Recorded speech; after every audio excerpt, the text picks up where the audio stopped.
Hey all, I'm sorry I had to start the stream over. Good afternoon. Molweni, goeiemiddag. Dumelang, sawubona. I'm so sorry I had to restart the stream, but for some reason this thing is demanding that I use portrait for my screen orientation, and as a result it's really giving me a hard time. So it's gonna be very hard for me to answer questions because of that.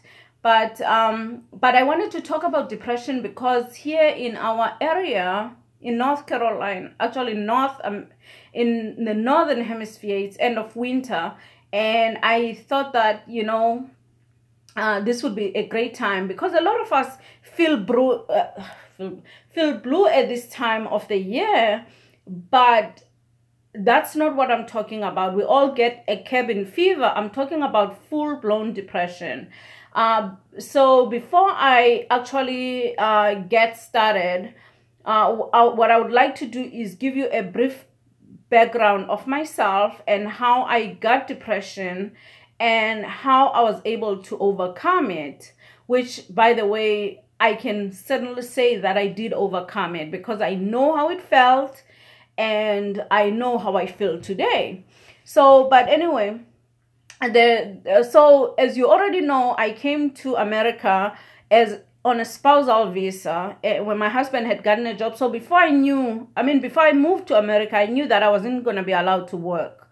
And so I said to myself, since I'll have 2 years to basically not be able to, let me see if I can do it this way.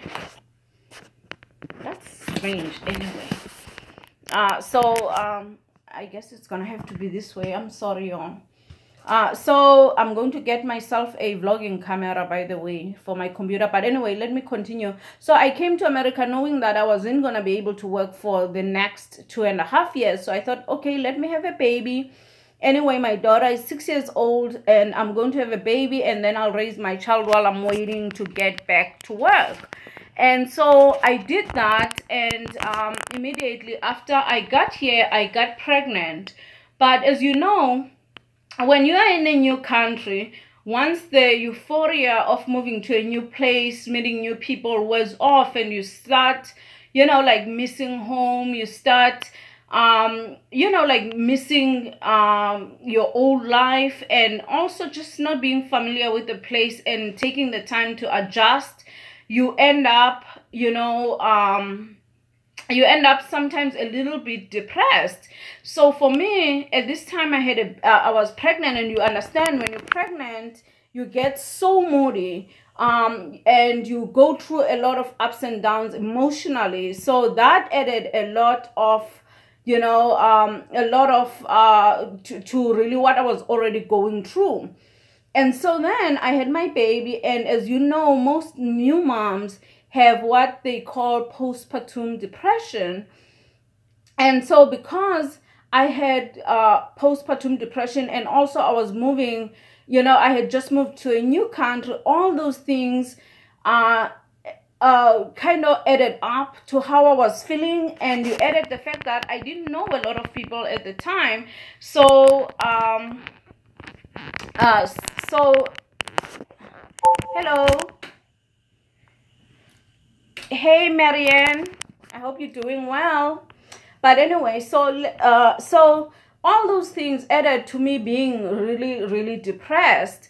And then my husband was working outside of home. So a lot of days I was kind of by myself, and I'm an extrovert. I love being around people. So I was already feeling lonely, and he was spending most of the time at work.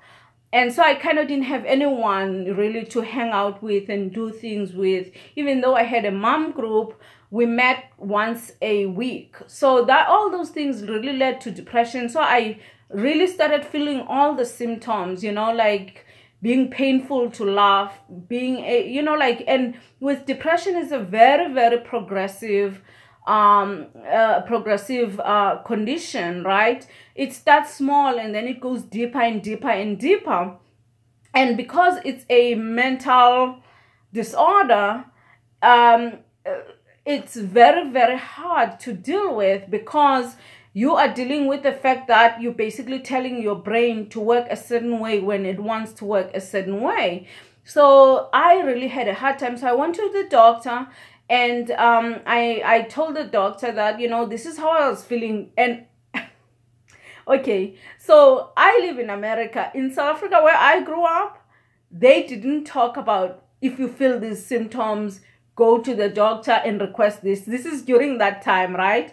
And so I went to the doctor, and just like that, in America, the doctor prescribed me medication. They put me on medication, not even enough assessment, in my view, for them to be already prescribing me something, not telling me to try something else or whatever. So I took the pills and I went home. I believe the thing that they had prescribed me was Wellbutrin or well something, but it was a pill that made me really scared, because, you know, like, those pills make you have even more symptoms of depression sometimes, where you feel, you know, like suicidal and stuff like that. And I'm a control freak. So for me, because I'm a control freak, I honestly was very afraid of losing control over my own life, my own thoughts, how I was feeling. And I really wanted to understand really what was making me unhappy. And so that became my focus in the next few months. What can I do natural? In fact, I took the pills for less than a month, and I really got scared, because I didn't want to be addicted or feel like I have to go, you know, like, through life using those pills.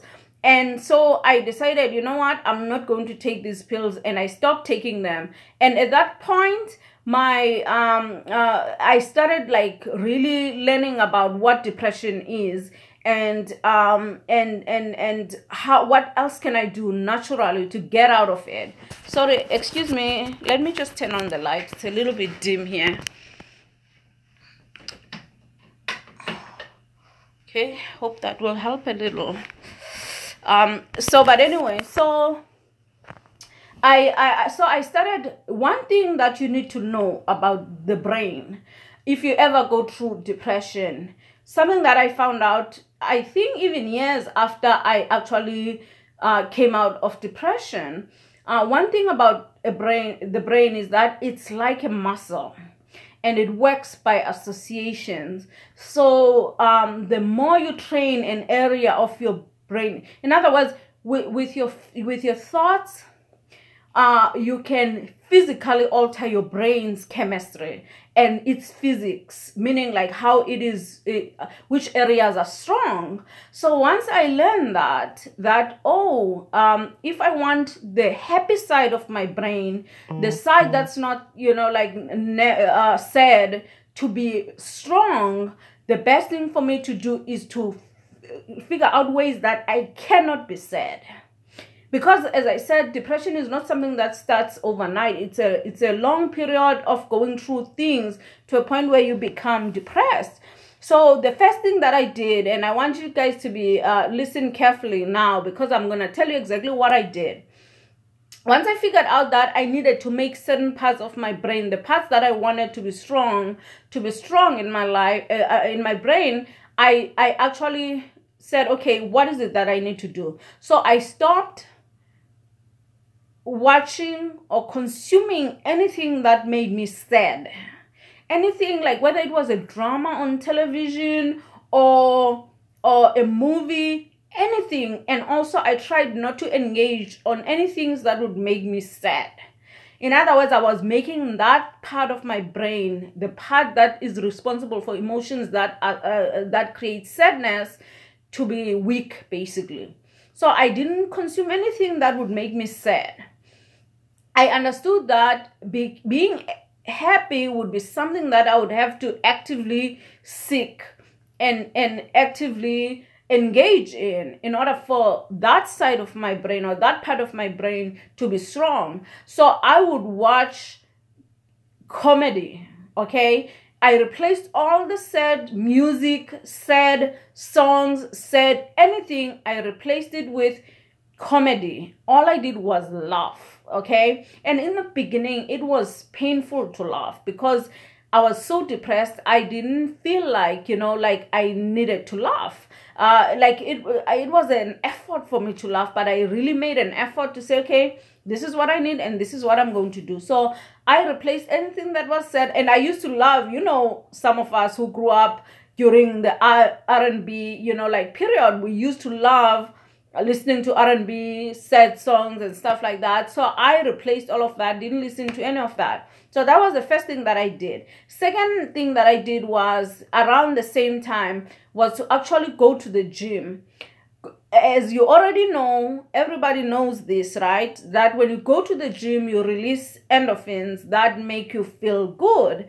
And so I went to the gym to help with, just making sure that I was, I had a good feeling, like the hormones that were being released by my system were the ones that made me happy. So I did that. The third thing that I did was to go for hiking, okay? That's when I started hiking, going out into nature. Nature is the best healer. The reason why I love nature so much is because like you will never find in my view, I shouldn't say that, but if you're one of those people who don't want to spend a lot of money going out to things and spending a lot, you can just go to a park and just take a walk. Over time, and it's good to take someone with you, and over time, nature just makes you feel good. It makes you feel good. And my husband and I, we started walking. In fact, in all the neighborhoods where I've lived in, if you notice, a lot of people, I'm gonna use a stereotype here and I hope nobody's offended, but a lot of Indian people, older Indian people who come and live with their children here in America, a lot of them, they go out and walk every evening. And they walk all the way until they're a lot older. So I thought, oh, this looks like something that's good. So just walking and really getting your blood flowing is a good way to get out of, of depression, in my view. So I did all the little things. And also the fourth thing was I really tried to be positive. I've always been a positive person, and I believe part of why I was able to achieve the things that I was able to achieve is because I'm a positive person, despite what others may believe about me. So I went to the positive place in my mind. In everything that I did, I tried to be as positive as possible, see the silver lining. Sometimes when we see people who are positive, we think, oh, they're faking it, or, that's not who they are, blah, blah. But guess what? They are who they show us to be. And we have to believe them, because there's no value. Oh, that's another thing. The fifth thing is I thought in terms of values. I asked myself, what value does something add to me? And so I kind of lived a more purpose-driven life. What value is something adding to me? So if I felt like it had a negative value, I kind of didn't do it, okay? So the last thing that I'm going to say, which I think, something that I want you to take away from this vlog, is that ultimately, if we look at emotions or how we feel, or our happiness index as a number line, okay, 0 and +1, +2, +3 being all the way to infinity being happiness, and -1, -2, -3 all the way to negative infinity being a negative way you don't want to live. So you have to understand that when you are a depressed person, you basically are living your life in a negative or diminished manner. And so your job is to work hard to get to 0 and then move forward in terms of your happiness index. Because if you look at it from that point of view, you can kind of measure and say, I'm not at 0 plus positive yet. I'm at a negative space right now and I need to keep going. And if you look at it as a process rather than something, okay, I need to stop now. No, it's not going to happen overnight. Just like everything else that's good in our lives, it takes a while to get there. And if you look at it from that perspective, that it's life is like, or what I call a happiness index, can go negative or can go positive, and your job is to always to be on the positive side of things. So that's what I would like to leave with you from this vlog. And again, it was a long process for me to get to a point where I was feeling really happy, genuinely happy, where I can laugh. And believe me, I feel like Donald Trump when I say believe me. Honestly, when you get to that point, you will feel that way, because you will know that you have achieved your own happiness. You will feel happy, just like when you were depressed, you felt sad. When you are not depressed, you're gonna feel happy. So to summarize, replace everything that makes you sad with something that can make you laugh, because laughing is good for the soul. Number 2, go out and exercise. Number 3, go out on nature walks. Nature is just an amazing healer. Number 4, think of values. What value does something add to your life? And number 5, understand that it's going to take a while to get to that point. So I hope this was good. Sorry for the technology. I know this video is going to get a lot of hate because it's portrait instead of landscape. I don't know, this thing kept on forcing me to go on a landscape. So I'm gonna see what people are saying. Hello, I am and always enjoying viewing your videos, which are always intellectual in nature. Hey Marianne, thank you so much for those kind words. And I hope you are doing well. And I'm not even necessarily, I'm just a person who likes to share. And that's really what the purpose of my vlogs are. And to share, not necessarily to teach per se, but to share, like almost the way we understand, like even just to share my life. That's really all I'm trying to do. And if people get something out of it, awesome. And I really enjoy, interacting with you guys. It's really like a great experience. Life is not, believe me, the digital world has made life so bearable. Oh, one thing I forgot, to the immigrants, okay, this really is depression is not something that just affects immigrants, but it can affect us, because there's a lot of anxiety involved, right? A lot of us, we come here on visas, right? And our being here depends so much on whether you remain employed. And so that can set a lot of people into into depression, because they are worried about the future, where their future is going to end up. So that can also be like a big thing. And I know for me, for a fact, that because I had come here to America with just an undergraduate degree, that I felt I couldn't specifically say this is what I do. It was important for me to go back to school. So going back to school was kind of another added burden that I needed to, I needed to do in order to get where I needed to get. But those are the challenges that, you face. And a lot of us, it can send us to depression. But again, depression is undoable, because as I said, it's really about retraining your mind and your brain, so that you can get to a point where you feel better about yourself and about everything. But those are the things that I did. I was very depressed, y'all, to a point where I was so scared for my life, because I knew what depression can do, and I was afraid of what would happen with my children.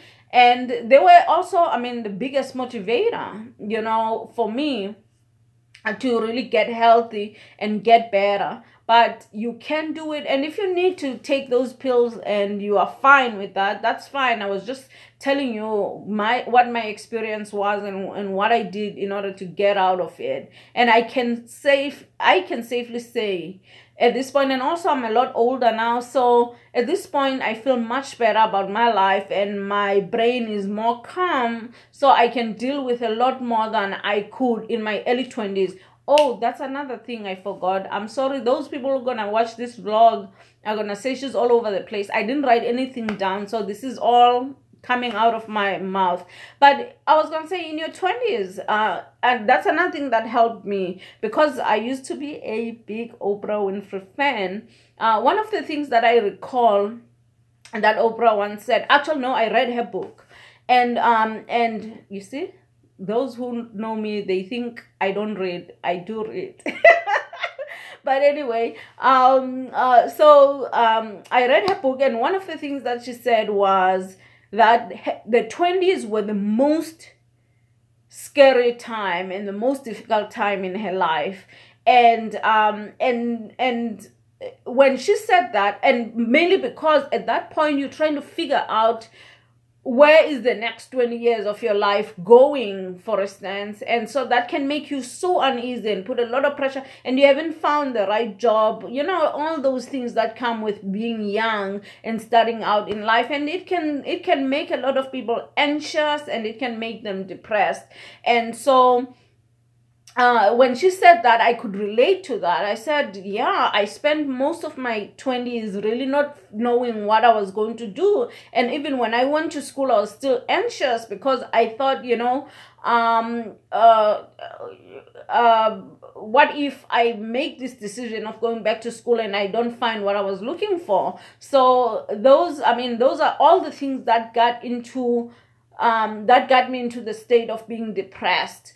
And so all the little things, and it took me probably a few years to get out of that, but all the little steps that I took in order to, to get to a point in my life where I was feeling much better, were a gradual process. Just like depression is a gradual process. And again, another thing to take away here is that everything is on a number line or on a scale, and 0 being the positive, 0 plus, 0 plus 1 plus 2 plus infinity being the side of life, side of things you want to be on.